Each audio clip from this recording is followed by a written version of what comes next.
جب آپ تجارت کرتے ہیں تو اپنے مال سے تجارت کرتے ہیں، ظاہر ہے جو آپ کا کیپٹل ہے، یا کہیں سے لون لیتے ہیں۔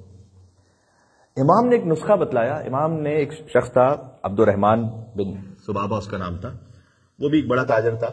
تو ایک مرتبہ امام کے پاس آیا تھا کوئی نصیحت لینے کے لیے۔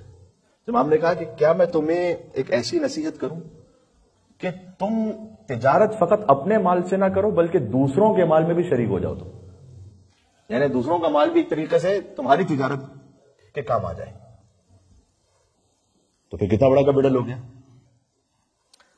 تو عبد الرحمن نے کہا کہ مولا بتلائیے گا۔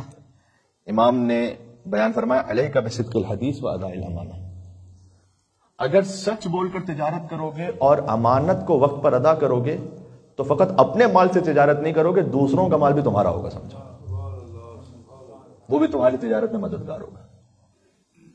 تو یہ دو باتیں بہت آپ کو بزنس کے معاملے میں یا خرید و فروخت کے معاملے میں تکرار کے ساتھ ملیں گی۔ صدق الحدیث، سچ بولنا، اداء الامانہ، امانت کو وقت پہ ادا کرنا۔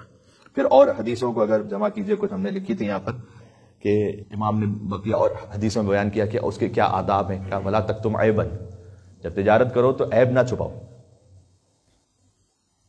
جو عیب ہے اس کو بتا دو کہ بھائی مثلا اس کار میں یہ عیب ہے، اس گھر میں یہ مشکل ہے، ان گڈس میں یہ معاملہ ہے۔ لا تکتم عیبا، عیب کو نہ چھپاؤ۔ لا تخف، یہ بھی ہے حدیث میں، تجارت کرتے ہوئے گھبراؤ نہیں، خوف نہ کرو ورنہ آگے نہیں بڑھ سکو گے۔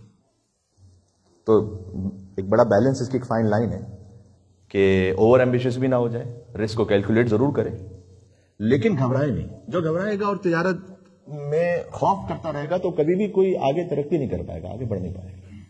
امام نے کہا لا تخف، خوف نہ رکھو، بے خوف تجارت کرو، اپنے سارے معاملات کو دیکھ کر پھر خوف کے بغیر آگے بڑھو۔